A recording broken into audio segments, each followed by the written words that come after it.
Greetings and thank you for attending this session titled Music Making in Prisons and Schools, Dismantling Carceral Logics.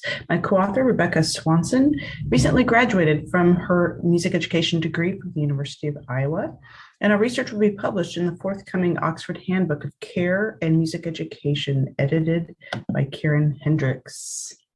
The project occurred in the north central part of the United States in the state of Iowa, where there were over 16 Native American tribal nations who had homelands. The Omaha, Ponca, Meskwaki, and Ho-Chunk nations continue to thrive in Iowa.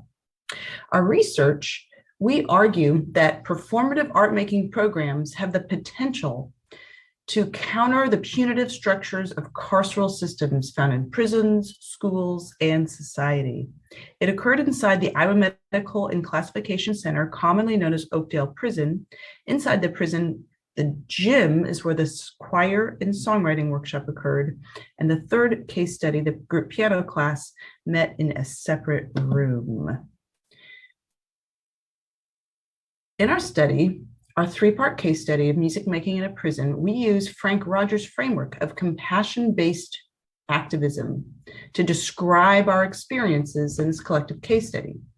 These 8 imperatives you can see on this compass include 4 pairs: firm limits around violation, universal inclusivity, imaginative social problem solving, and strategic focus on systemic violence, love for one's adversary, and empowered personal dignity, openness to another's truth, and grounded in non-reactive presence.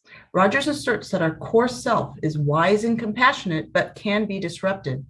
Until restored and regrounded, Rogers argues that the self cannot respond with compassion and love. Compassion-based activism seeks to heal relationships by finding connections, listening to the other's concerns, and believing in our common humanity. Additionally, we explored the concept of self-compassion as a type of compassion that is essential to the abolition of oppressive structures because it builds resilient interior strength and freedom. We argue that is vital for making these changes, and that musical learning settings can be opportune environments for cultivating compassion for oneself and others. In discussing pedagogical practices that foster compassion-based activism, we challenge listeners to think about oppressive systems that might block self-compassion and relationship building among students, teachers, in music education, as well as community music practitioners and participants. Despite the national ideology about the equality of all people, settler colonialism and racism played a direct role in establishing the United States. The colonialization of Native American populations, the enslavement of Africans, and the subsequent creation of a racial caste system have created harmful inequalities in society. We consider these equalities in the parallels between schools and prisons.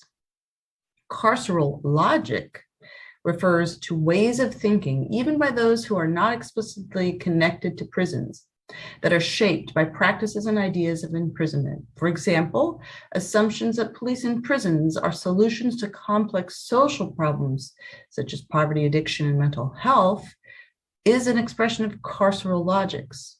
Scholars and activists have argued that carceral logics occur in schools through inequitable punishment practices and deficit-based instruction and assessment, as Bettina Love's book explores. This slide provides data that indicate schools with police or school resource officers arrest students far more than students without police.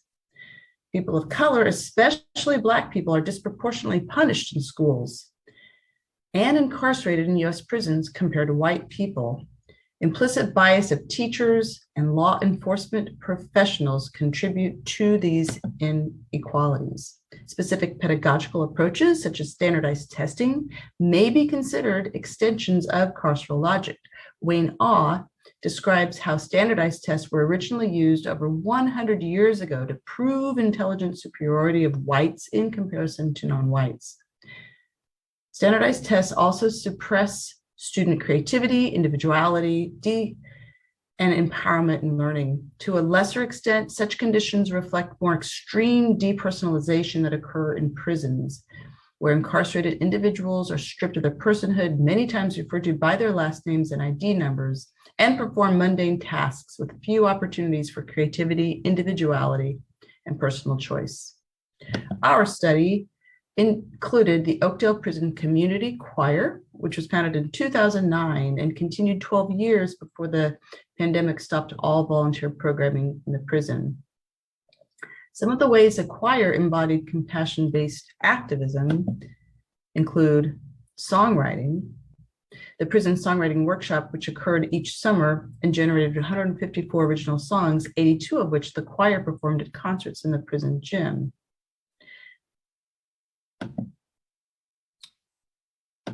Also, the group piano class. This was started by outside choir volunteer Marilyn Knight in 2015. My co-author Rebecca Swanson participated in all 3 of these groups. In the piano class, there were 3 volunteers and 10 students. They taught group music theory lessons with piano lessons 1 to 3 students at a time, recurring and new students every week with all ages, ability levels, and languages. So more examples of how these 3 different case studies embodied this idea of compassion-based activism. In the Oakdale Choir, this common sense of a communal voice allowed for a sense of embodiment, which is a symbol of universal inclusivity. Meeting the inside singer's family members deepened a sense of universal inclusivity. The new relationships that were built through the choir, both incarcerated and non-incarcerated members, opened ourselves up to another's truths. Performing original songs and reading personal reflections at those concerts and within these newsletters that we did with the choir developed a sense of personal dignity. Outside singers and audience members going into the prison developed practicing non-reactive presence for being in that environment.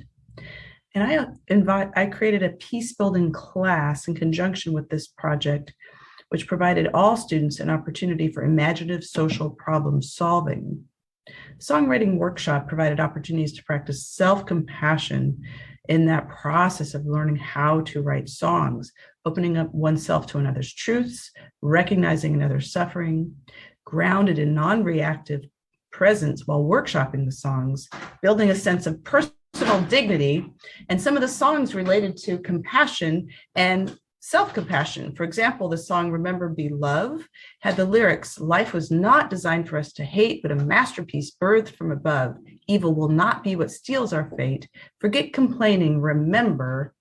Every life needs a heart to live. Every soul wants peace like a dove. Every wrong is a reason to forgive. Forget revenge. Remember, be love." In the piano class, opportunities to promote self-compassion by leveling power dynamics and building relationships with shared musical interests. The instructors admitted their struggles. They honored where they were in the learning process, developing personal dignity. Instructors modeled compassionate self-talk, individual paces and commitment levels, and tools to be able to make music on their own. And I will conclude with this point that we do argue self-compassion is necessary to practice compassion-based activism.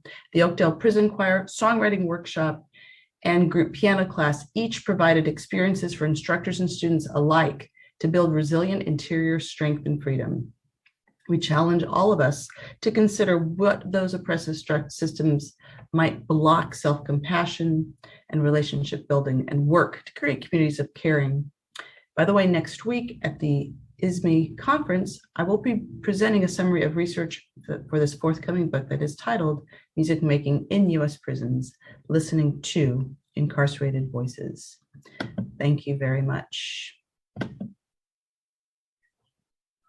And stop recording.